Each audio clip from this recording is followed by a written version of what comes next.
ಕಾಂಗ್ರೆಸ್ನ ಈ ಡಿಲೇ ಮನಸ್ಥಿತಿ ಇದೆಯಲ್ಲ ಅದು ವ್ಯಾಪಕ ಟೀಕೆಗೆ ಪಾತ್ರವಾಗಿತ್ತು. ಎಷ್ಟರ ಮಟ್ಟಿಗೆ ಅಂತಂದರೆ ಕೇರಳ ಜನ ಒಂದು ಲೆಕ್ಕದಲ್ಲಿ ಸಿಡಿದೆದ್ದು ಬಿಟ್ಟಿದ್ರು. ಅಲ್ಲಿ ಇಲ್ಲಿ ಫ್ಲೆಕ್ಸು ಬ್ಯಾನರ್ಗಳನ್ನ ಹಾಕಿದ್ರು. ಹೀಗೆ ಮಾಡಿ ಮುಂದೆ ಒಂದಲ್ಲ ಒಂದು ದಿವಸ ನೀವು ಹಿಂದೆ ಯಾವ್ಯಾವ ಸ್ಥಳದಲ್ಲಿ ಸೋತಿದ್ದೀರಲ್ಲ ಅಲ್ಲಿ ಅಮೇಥಿ ರಾಯ್ಬರೇಲಿ ಮುಂದಿನ ರಾಯ್ಬರೇಲಿ ಮಾಡ್ತೀವಿ, ಬನ್ನಿ ನೀವು ಇಲ್ಲಿಗೆ, ಮುಂದಿನ ಸರಿ ನಿಮ್ಮನ್ನು ಸೋಲಿಸ್ತೀವಿ, ಈ ರೀತಿ ಎಲ್ಲ ಜನ ಮಾತಾಡಿದರು. ಅಂತೂ ಇಂತೂ ಇದರ ಬಿಸಿ ಹೈಕಮಾಂಡಿಗೆ ತಟ್ಟಿತು ಅಂತ ಭಾವಿಸ್ತೀನಿ ನಾನು. ಯಾಕಂದರೆ ಇನ್ನು ಡಿಲೇ ಮಾಡಿದ್ರೆ ಎಡವಟ್ಟಾಗುತ್ತೆ ಅನ್ನೋವಂಥದ್ದು ಗೊತ್ತಾಯಿತು. ಅಂತೂ ಇಂತೂ ವಿ ಡಿ ಸತೀಶನ್ ಅವ್ರನ್ನ ಆಯ್ಕೆ ಮಾಡ್ತು. ಇದಕ್ಕೆ ಸಂಬಂಧಪಟ್ಟಂಗೆ ಅಧಿಕೃತ ಘೋಷಣೆ ಕೂಡ ಬಂತು.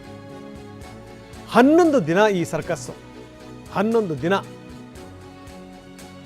ಏನು ಅವ್ರು ಬರ್ತಾರಂತೆ ಇವರು ಬರ್ತಾರಂತೆ, ಕೊನೆಗೆ ಎಲ್ಲ ಆಗಿ ವೇಣುಗೋಪಾಲ್ ಈಗ ಅಂತೂ ಇಂತೂ ವೇಣುಗೋಪಾಲ್ ಅವ್ರನ್ನ ಪಕ್ಕಕ್ಕೆ ಸರಿಸಿ ಸತೀಶನ್ ಅವ್ರನ್ನ ಮಾಡಲಾಗಿದೆ. ವಿ ಡಿ ಸತೀಶನ್ ಕೇರಳದ ಜನಪ್ರಿಯ ನಾಯಕರಲ್ಲಿ ಒಬ್ಬರು. ಪಕ್ಷ ಅಧಿಕಾರಕ್ಕೆ ಬರೋ ನಿಟ್ಟಿನಲ್ಲಿ ಇವರ ಪಾತ್ರ ಕೂಡ ಇದೆ.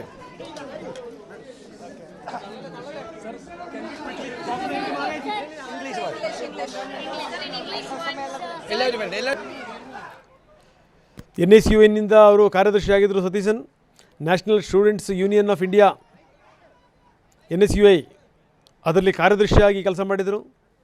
ಆಮೇಲೆ ಇವರು ಮೂಲತಃ ವಕೀಲರು ಕೂಡ ಹೌದು. ಇವರು ಕೇರಳ ಹೈಕೋರ್ಟ್ನಲ್ಲಿ ವಕೀಲರಾಗಿ ಇವರು ಸೇವೆ ಸಲ್ಲಿಸಿದರು. KPCC ಕಾರ್ಯಕಾರಿ ಸಮಿತಿ ಸದಸ್ಯರಾಗಿ ಸೇವೆ ಮಾಡಿದರು.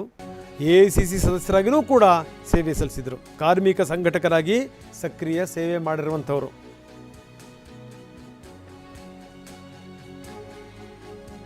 CLP ಸಭೆಯಲ್ಲಿ ವಿ ಡಿ ಸತೀಶನ್ ನಾಯಕರು ಅಂತ ಘೋಷಣೆ ಮಾಡಲಾಯಿತು. ಸಭೆ ಆದಮೇಲೆ ರಾಜ್ಯಪಾಲರನ್ನು ಭೇಟಿ ಮಾಡ್ತಾರೆ, ಲೋಕಭವನಕ್ಕೆ ಹೋಗ್ತಾರೆ, ರಾಜ್ಯಪಾಲರನ್ನು ಭೇಟಿ ಮಾಡ್ತಾರೆ ಸತೀಶನ್. ತಿರುವನಂತಪುರಂನ ಸೆಂಟ್ರಲ್ ಸ್ಟೇಡಿಯಂನಲ್ಲಿ ಪ್ರಮಾಣ ವಚನ. ಸೋಮವಾರ ಪ್ರಮಾಣ ವಚನ. ಇನ್ನೂ ನೋಡಿ, ಇವತ್ತು ಗುರುವಾರ, ಇನ್ನು 3 ದಿವಸದ ನಂತರ ಇನ್ನೂ 4 ದಿವಸ ಇದೆ.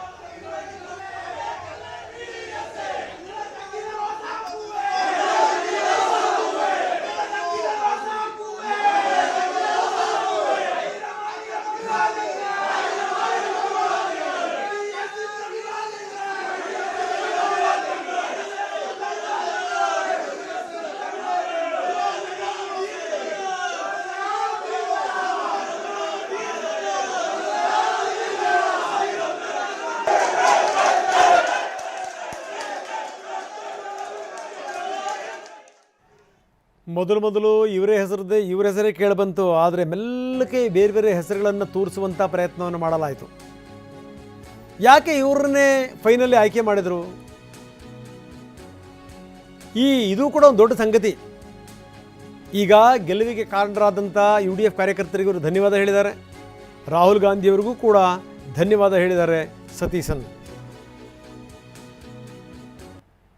Build a team. That team will create many things. It will change Kerala.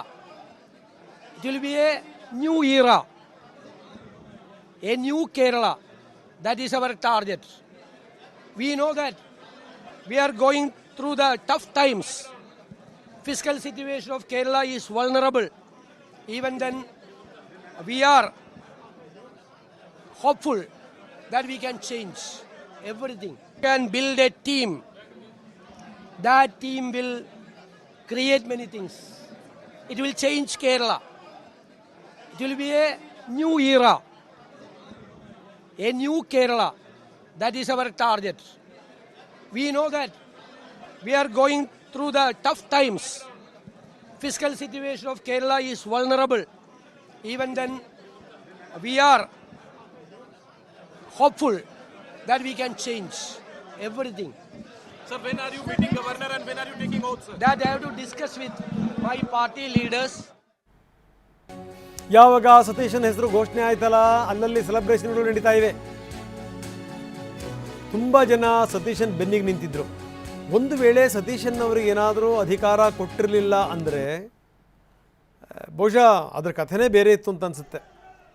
ಇವರು ಸಿಡಿದೆದ್ದಿದ್ರೂ ಕೂಡ ಅಚ್ಚರಿ ಇಲ್ಲ.